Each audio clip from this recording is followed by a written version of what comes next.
Annika, and I'm here to talk to you about the 5 easy steps I took to migrate to Canada, and hopefully I can help you with your journey migrating too. So the first step I took, I had to choose a province in Canada. So there are roughly, let me just Google, I do not know. So there are 10 provinces in Canada. It's Newfoundland, Prince Edward Island, Nova Scotia, New Brunswick, Quebec, Ontario, Manitoba, Saskatchewan, Alberta, and British Columbia. I don't know if I pronounced everything right. Anyway, the reason why you have to choose a province is because all your plans will revolve around the province because there's different rules and regulations that each province has. So for example, I chose Alberta because Alberta has the highest minimum wage in the country. Well, last time I checked, they had the highest minimum wage. They also have the most affordable real estate, and one of the major deciding factors also is because I had relatives in Alberta. Like, if anything happens, at least there's family there. So that's why I chose Alberta, but of course it depends on you if you want to choose like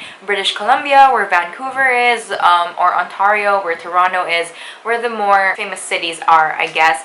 But for me, I didn't really mind that because the capital of Alberta is Edmonton, but one city there is Calgary, and that's where I'm moving to. So I chose Calgary because I read a lot of articles and I watched a lot of videos, and Calgary right now is doing pretty well as a city. So they were really good before economically because of like the oil industry, and then something happened in the mid 2000s that caused their economy to crash, but right now they're really doing so much better and recovering from that. More companies are opening their head offices there. There's more jobs coming, so the city is doing really good and starting again. And not just starting again, I really think they're developing. So I think this is a great time to move there. Step 2 is choose your pathway. So for me, the pathway that I chose in migrating is the student pathway. There are several pathways to choose from when you want to migrate to Canada, and it also depends on the province. So the easiest pathway based on all my research was the student pathway. So you have to study, and I think there's an age limit on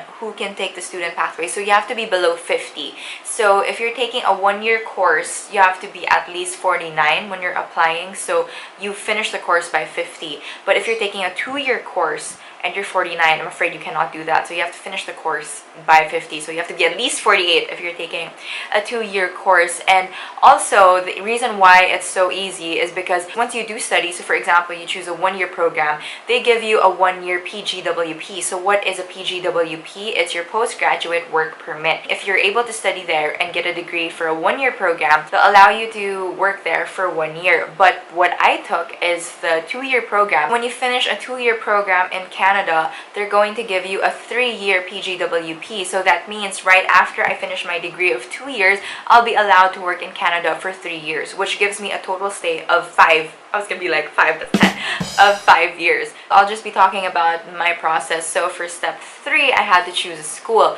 So I currently work in advertising, and though I graduated political science here in the Philippines, my career path was really to work in media or advertising. So I looked for programs that were into like advertising, communications, marketing, media, stuff like that. In Alberta, I think I found 2 schools that had programs specific to my interests. So first was the University of Alberta, and second was Bow Valley College. So it's funny because the University of Alberta is one of the top schools in Canada, and I was really like, am I really gonna do this? Are they gonna accept me? Because I'm not a star student.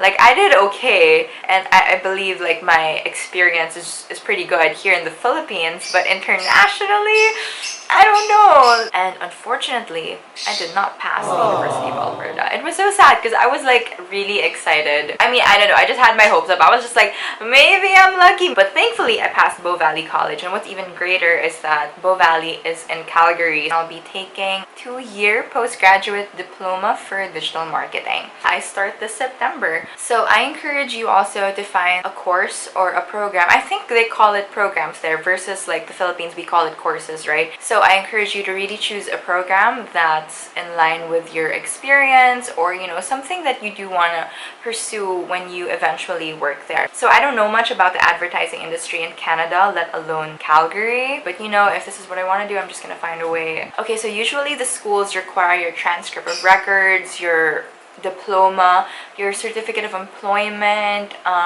report card. Did I give a report card? No, I gave my transcript from high school also, not just college. And also the most important is an IELTS exam. Well, not just IELTS. I think that they also accept other English tests, but I think IELTS is the most famous because like all the schools I checked out, they really look for IELTS. If you're not familiar with IELTS is the International English Language Testing System. So you have to take that exam. So I have a little guest that interrupted my video. He wants to join. Say hi. This is Toby. Say hi. Hi. Hi. Hi! So anyway, yeah, you have to take the IELTS exam and you have to score higher than a 6.0. So if you're Filipino and you're watching this, I think IELTS shouldn't be a problem for us because we speak English pretty well in this country. The highest band is 9 and I think 6 is pretty, like, it's okay. Like, I think Filipinos would generally score higher than a 6.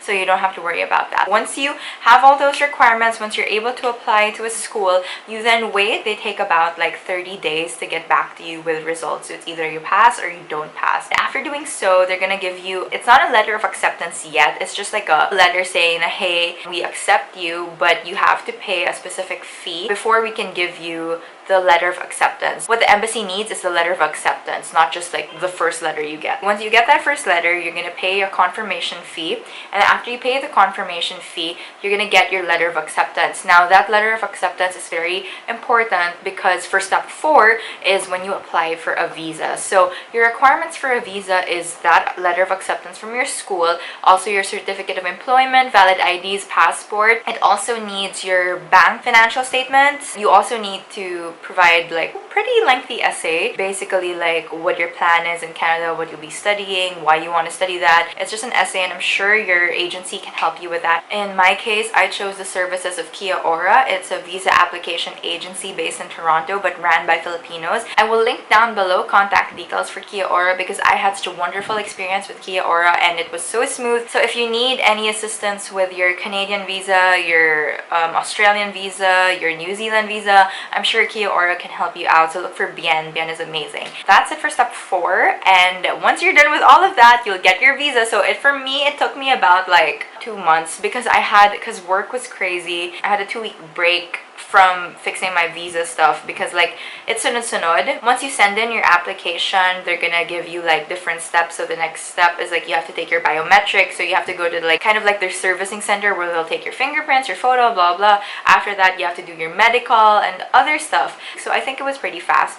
And once that was done, of course, now we're on to step 5, which is the easiest part. It's booking your flight. So once you book your flight, I guess you're just set to go. You just have to get all the requirements ready. So since we are still in the middle of a pandemic, you still need to get tested for COVID before you're able to fly. But also, what's great about Canada now is that if you are fully vaccinated by vaccines that are recognized by them, so I think that's Pfizer, Moderna, AstraZeneca, then you don't have to quarantine anymore. You just have to show that negative result for COVID and then you just show your other requirements. So it's that letter from the embassy that, hey, we are granting you a student permit and you can pick it up at the airport when you arrive in Canada. So that's going to be my step in a couple of days once this video is uploaded. Hopefully when this is uploaded, I'm already in Canada and you can stay tuned for my next video because I'll be vlogging like the whole process of actually like flying there. So yeah, I hope those 5 steps were able to just give you an idea of the process moving to Canada via the student pathway. I'll be creating more videos specifically for the student application process and the visa application process. So if you have any questions, you can comment down below and I can break them down in my next video. So hopefully